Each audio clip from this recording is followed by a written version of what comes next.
Hai semuanya. Kembali lagi bersama kita di sini. Di sini saya selaku host bernama Alexandria Rizkia dan di sini ada rekan saya bernama Evan Sari. Oke teman-teman, kalian penasaran kan bintang tamu kita tuh siapa sih hari ini? Oke, tanpa menunggu lama-lama, mari kita lanjut. Halo teman-teman semua, kenalin nama aku Stefani Salma Salihah. Nah, sekarang kita lagi bersama Mbak Salma nih guys. Tentunya dia itu sangat famous ya. Oke. Jadi di sini kita ingin ngobrol-ngobrol seru bersama Kak Salma tentang kisah dulunya di Man 1 Kulon Progo sehingga bisa menjadi siswa aktif. Oke. Sebelumnya itu kita tanyakan dulu kabar Kak Salma tuh gimana? Iya. Hari ini kabarnya luar biasa ya teman-teman.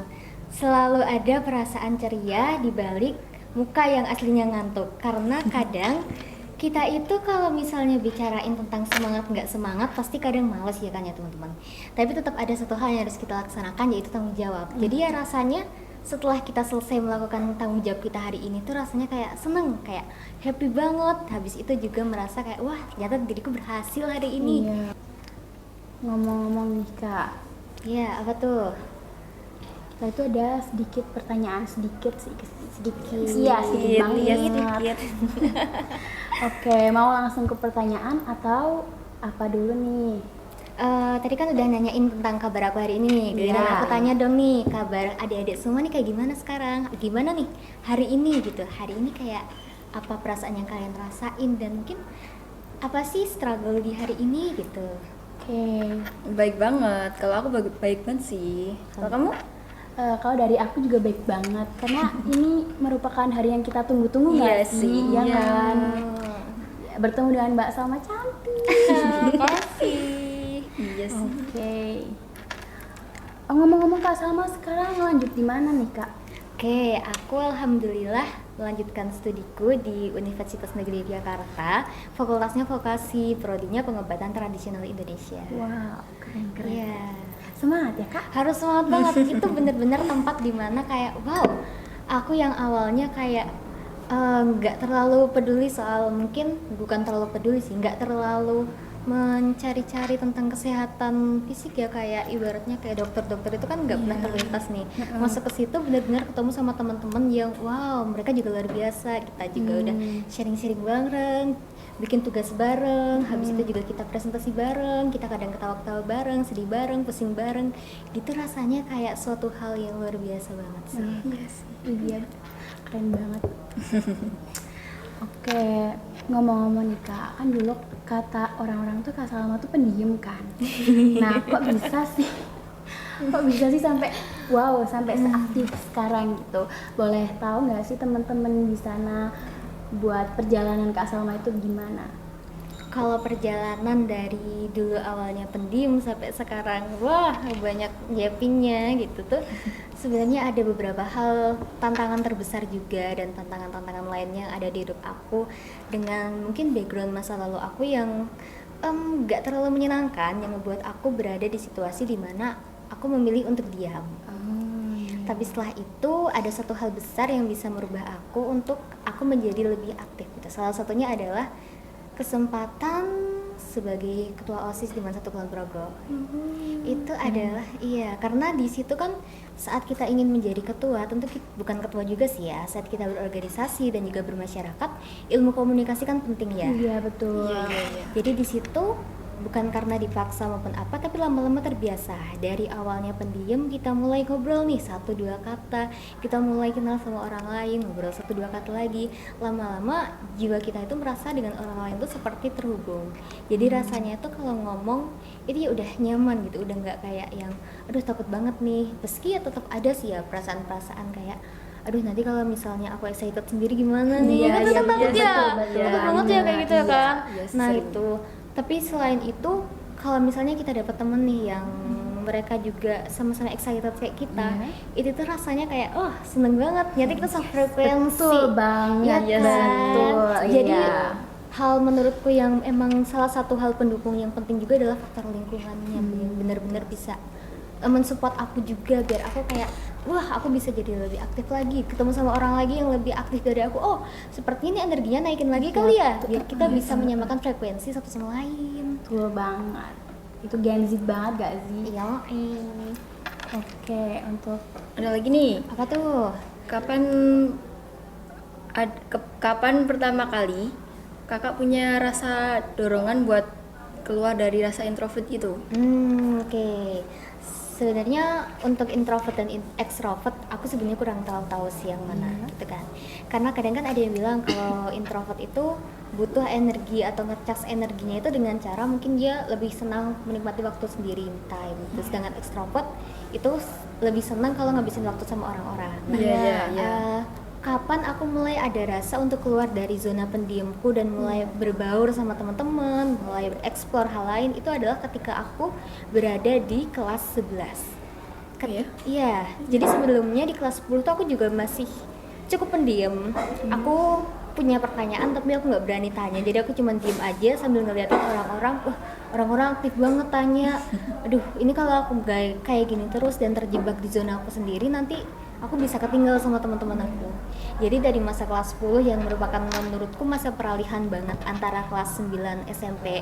Dulu tuh aku bener-bener yang pendiam banget, bahkan aku di grup aja kayaknya nggak pernah komen kalau misalnya ada cerita apa-apa, cuman kadang aku abein juga grupnya, nggak kebuka gitu.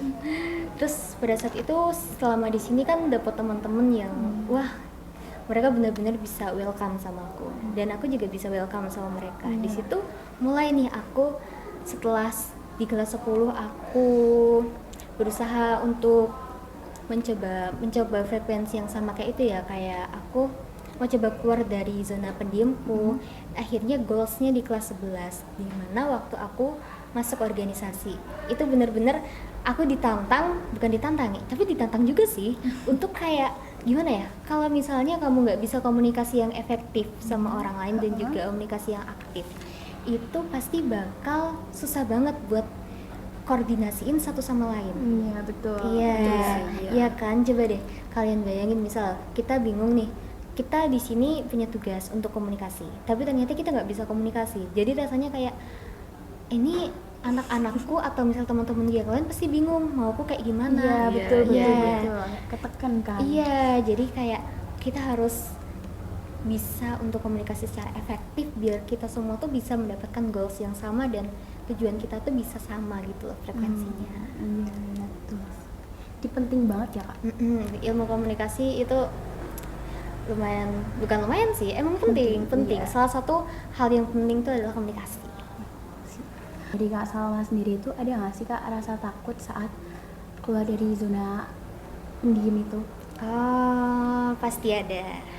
Apalagi ya misal nih kita ngelihat nih teman-teman yang mereka tuh kayak udah aktif banget gitu loh, udah dari sananya mereka gampang banget berbaur. Itu jadi kayak tantangan tersendiri buat aku dan juga mengingat tentang backgroundku yang apa sih masa lalu backstoryku yang mungkin kurang menyenangkan. Itu sebenarnya jadi alasan kenapa aku juga tetap punya struggle saat aku mulai ingin keluar dari zona tersebut. Jadi aku tuh sering ngerasa kayak gimana ya kalau nanti aku nggak diterima sama mereka, gimana kalau nanti aku ditolak sama mereka, gimana kalau ternyata mereka itu nggak berada di sisi aku. Kayak misalnya mereka ngomong sama aku tapi ternyata mereka tuh nggak nganggap aku kalau aku tuh ada di situ. Itu adalah hal yang buat aku kayak nanti aku ditinggalin lagi nggak ya? Yes, Kayak iya, apa yang iya. udah aku rasain sebelumnya, kayak udah sempet gak punya teman. Bahkan aku pernah berada di fase dimana aku tuh gak punya teman yang bisa aku percaya. Oh, jadi trust isu ya Kak? Iya, dan juga ada trauma tersendiri juga terkait itu. Tapi ya setelah di sini mulai bisa deh keluar pelan-pelan, dapat obat dari teman-teman juga ya. Obatnya bukan berupa kapsul tapi berupa salam hangat dari mereka, senyuman dari mereka, salaman dari mereka. Dan tentu kadang kalau misalnya nih hari itu aja aku nggak disapa sama temanku, aku pasti bakal overthinking kayak jangan-jangan mereka udah nggak mau nerima aku lagi kali ya. Kadang sering kerasa kayak gitu kan ya. Iya sering benar. sih. Kebanyakan juga kayak gitu Kak. Itu yang benar-benar jadi struggle sih. Gimana sih? Tanya lagi ya. Oke. Gimana sih cara Kak Salma buat ngelola rasa takut itu sama overthinking yang sering kakak alami gitu. Sebenarnya ada banyak cara sih, tapi salah satunya adalah kita tuh coba mulai, mungkin bisa ya kita kayak mulai menerima. Awalnya kalau misalnya nih kita ngerasa takut, atau mungkin kalian ngerasa takut akan ditinggalin, takut nanti nggak dianggap, itu sebenarnya nggak apa-apa. Apa yang kita rasain tuh adalah hal yang normal dan hal yang valid gitu. Kita nyata, kita merasakan takut, kita nggak cuman halu kayak itu mah cuma perasaanmu doang, no. Ketakutan kita, amarah kita, rasa senang kita, mungkin rasa benci kita, itu adalah perasaan yang nyata. Dan kita juga berhak mengakui apa yang kita rasa. Kayak hari ini aku lagi sedih, is okay. Hari ini aku lagi bahagia, wow luar biasa gitu. Kita terima dulu. Tapi nggak semua rasa yang ada di benak kita atau yang kita rasakan itu patut kita ibaratnya kayak lepaskan dengan bebas. Misalnya kita lagi emosi, kita lagi marah, kita berhak merasa marah, tapi kita nggak berhak ngancurin meja, kita nggak berhak lemparin kursi gitu. Dan juga cara untuk mengelola rasa takut itu tuh kembali sadar pada diri sendiri, bahwa nggak semua orang harus selalu ada di sisi kamu. Ada kalanya juga nih kamu bakal ngerasain masa dimana kamu sendiri, masa dimana kamu bener-bener nggak ada temen sama sekali, masa dimana mungkin itu berat banget buat kamu. Itu pasti ada. Tapi kita kembali sadar lagi, oh kita ini hidup bukan cuma untuk mereka, kita juga hidup untuk diri kita. Jangan selalu memaksakan diri buat nyenengin orang, meskipun itu hal yang mungkin salah satu alasan untuk kalian biar tetap diterima. Tapi kadang kalau itu nyakitin ke diri kalian, setelah selesai bertemu pasti kita akan ngerasa bahwa hampa. Jatuhnya tuh kayak people pleaser nggak sih kak? Iya. Kita itu bener-bener kayak masalah-masalah awal yang bener-bener kurasain waktu aku mau keluar dari zona nyamanku, zona pendiamku. Kayak aku pakainya pengen nurutin apa kata orang, yang penting aku bisa diterima. Tapi sekarang aku mulai belajar bahwa ternyata nggak semua hal itu harus kamu. Iya betul. Ada juga hal lain yang misalnya, ini berarti kesempatan orang lain nih, bukan kesempatanku pasti akan ada lagi. Itu juga ada. Selain itu juga kita harus tetap yakin sama diri sendiri, bahwa kalau misalnya kita pun ditinggalin, selama kita masih punya kita bakal punya hidup ini. Tapi kalau kita udah nggak milik kita lagi, atau kita udah menyerahkan hidup kita untuk orang lain, saat orang lain meninggalkan kita akan kehilangan diri kita. Iya betul. Kita akan kehilangan dimana kita merasa hidup. Jadi kuncinya adalah meskipun kalian overthinking, kalian takut, selama kalian masih punya diri kalian, maka kalian akan tetap bisa merasakan apa itu hidup. Tapi kalau kalian udah mulai ngerasa kayak aku udah bukan milikku lagi, hidupku itu udah di tangan mereka, yaudah setelah mereka pergi mungkin kita akan merasa hampa, sedih, dan juga kehilangan arah. Berarti pesan yang dipetik tuh jangan bergantung sama orang lain ya kak? Jangan terlalu bergantung, meskipun kita makhluk sosial, tetap ingat bahwa kita milik kita. Oke. Cakep kak. Cakep. Dipantunin dulu nggak sih? Boleh. Aduh, nggak punya fan? Aduh. Sama sih kak. Kalau boleh tahu nih kak, apa sih motivasi kakak untuk menjadi siswa yang aktif di sekolah? Banyak banget. Salah satunya mungkin yang itu biar aku juga bisa deket sama guru-guru juga, deket sama teman-teman, dan aku juga punya banyak pengalaman yang luar biasa banget yang aku dapetin. Misal ikut lomba, ternyata aku tuh udah belajar, aku udah maksimal, tapi ternyata aku masih punya kekurangan nih di sini. Nah, di situ kita belajar. Kalau kita diem, kadang kita tuh nggak tahu apa yang sebenarnya ada di diri kita. Kayak kita punya bakat nih, tapi kita takut. Kita sampai kapanpun nggak akan tahu kalau itu bakat kita. Dan selain itu juga dengan kita bisa mulai jadi siswa yang aktif, kita pasti kan bakal mendapat nilai plus juga ya, nilai keaktifan, dan juga nilai sikap dan attitude itu penting banget. Jadi juga kita harus menjaga sikap kita nih, kalau sama bapak ibu guru itu kita juga bersikapnya seperti apa, sama teman-teman juga sikapnya kayak gimana gitu. Karena antara teman dan guru kadang nggak bisa kita samain nih. Karena sudah beda banget kan ya antara siswa dengan guru gitu. Jadi kita tetap pintar-pintar memposisikan diri nih mau kayak gimana, dan setelah itu juga dengan jadi siswa yang aktif dapat pengalaman banyak, habis itu kita juga dapat nilai plus gitu. Kita pasti juga bisa terus explore diri kita dan juga kita bisa tahu nih, oh kekuranganku di sebelah sini, terus habis itu oh cara ini ternyata yang aku ambil udah bener, cuman kalau misal mau lebih bagus lagi aku harus lewat jalan kayak gini nih. Nah dengan aktif tanya, aktif komunikasi, kita pasti bisa untuk tahu lebih lanjut lagi gimana tentang diri kita. Karena aku pernah nemuin nih satu lirik dalam lagu yang artinya bahwa kamu tidak akan pernah bisa melihat punggungmu sendiri kecuali pakai bantuan. Iya. Jadi hidup kita meskipun kita tahu diri kita tetap butuh orang lain juga buat ngasih tahu ada apa sih sebenarnya yang mungkin bisa kita perbaiki gitu. Iya sih betul. Tempat cerita gitu. Betul banget. Kak Salma punya role model atau panutan yang bisa dijadiin perubahan ini nggak? Sebenarnya aku tuh orangnya mudian, jadi kadang tuh ganti-ganti gitu loh. Iya. Harusnya cewek nggak sih kak? Iya. Kemudian. Jadi kadang tuh yang lagi tren ini nih, sikap dia kayak gini, oke kita ambil materinya, apa yang bisa kita ambil dari sana, hikmahnya apa gitu, terus kita mulai jalan lagi. Di seberang kita ketemu lagi nih sama orang, lihat orang nih, oh dia kayaknya ada hal yang bisa kita petik dari dia nih, oke kita pelajarin. Jadi jujur aku nggak nentuin satu orang yang bener-bener aku jadiin sebagai panutan, tapi dari beberapa orang aku belajar banyak hal. Aku belajar dari hidupnya ini, aku belajar dari hidupnya ini, aku belajar dari mindsetnya dia, habis itu juga mindsetnya yang lain tentang gimana cara mereka melihat dunia ini. Jadi kita kayak punya banyak sudut pandang dan kita tuh nggak cuman saklek sama satu aja, tapi kita tahu kalau manusia emang bener-bener punya berbagai warna gitu, berbagai pikiran yang beda-beda gitu. Iya. Mumpung dari tadi kita ngobrol-ngobrol terlalu lama nih. Coto mate. Contoh mate, yang nggak jadi Dek. Kakak boleh bisa diminum bentar, dimakan-makan juga nggak apa-apa. Oke, terima kasih. Kalian nggak minum? Minum. Minum bareng? Iya, Ya, Mbak. oke, bismillah. Oke, kita pakai bahasa itu doang, bahasa Jepang. Iya. Apa sih yang cheers tapi bahasa Jepang? Tapi kalau itu kurang tahu sih. Aku taunya tuh selamat makan. Oh. Selamat makan tuh itadakimasu. Mas ya. Itadakimasu. Hai.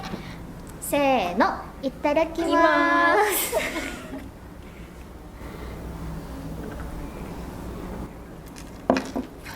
Jadi langsung seger gitu ya. Iya, seger banget. Bener banget. Kayak dikutuk gak sih? Iya sih, iya sih.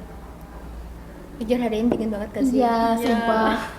Tadi pagi tuh rasanya kayak ya Allah, aku ingin terlepas dari kasur cintaku. Pengen dipeluk terus ya kasurnya. Bener. Ya kan? Kalau bisa mungkin ikut kali ya atau Iya, jadi boleh. boyfriend kita kali ya kasur. Untuk pertanyaan selanjutnya itu Ohayo, apa itu kak Ohayo? Coba Ohayo apa Ohayo? Apa Ohayo? Ohayo. Ohayo? Apa? Halo atau gimana? Nana. Apa? Ohayo itu selamat pagi. Selamat, oh Ya, iya. selamat pagi. Ohayo. Ohayo. Ohayo gozaimasu. Kalau konnichiwa apa konnichiwa? Makan. Konnichiwa itu bisa halo, bisa artinya selamat siang juga.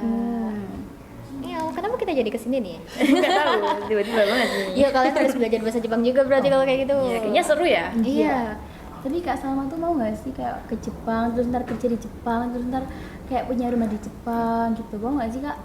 Waktu SMP jujur aku kepikiran iya. Habis lulus aku pengen ke Jepang, tapi sekarang aku punya pikiran bahwa kayaknya di Indonesia aja deh, cuman diperlancar aja bahasa Jepangnya. Siapa tahu besok ikut pertukaran pelajar ya kan ya. iya Iya kan. Kesempatan itu. Ngomong-ngomong organisasi nih, kakak minat di bidang apa sih? Aku suka di bidang kepemimpinan. Leadership. Keren nih. Rasanya tuh ya senang aja gitu loh, karena aku tipe orang yang kalau aku punya pikiran, terus misalnya apa ya namanya, kayak mereka nggak gerak tuh kayak gemes gue. Iya. Iya betul Kayak, betul. ayo dong gitu lah. Jadi daripada aku mungkin maki-maki mereka, kenapa nggak aku aja yang aksi? Nah, jadi kita nanti kolaborasi bareng gitu. Habis itu aku juga suka bidang yang bisa aku ngembangin public speaking aku. Apa tuh Kak contohnya? Contohnya misal jadi bagian MC atau acara gitu, kita harus ngobrol-ngobrol kan, nyampein runtunnya kayak gimana, ceritanya kayak gimana, acaranya ini sampai ini. Terus kita juga ngomong ke khalayak nih, kayak ke teman-teman yang ada di luar sana gitu, tuh rasanya public speaking kita jadi makin terasa, makin terbiasa, nyaman ngobrol di luar gitu sih. Mungkin obrolan kita udah terlalu panjang teman-teman.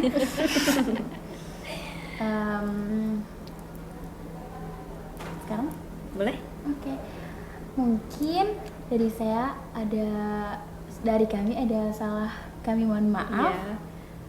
Aku juga dari diriku sendiri kalau ada kata-kata yang mungkin menusuk dan juga kurang nyaman bagi kalian dan juga penonton semuanya, saya mohon maaf.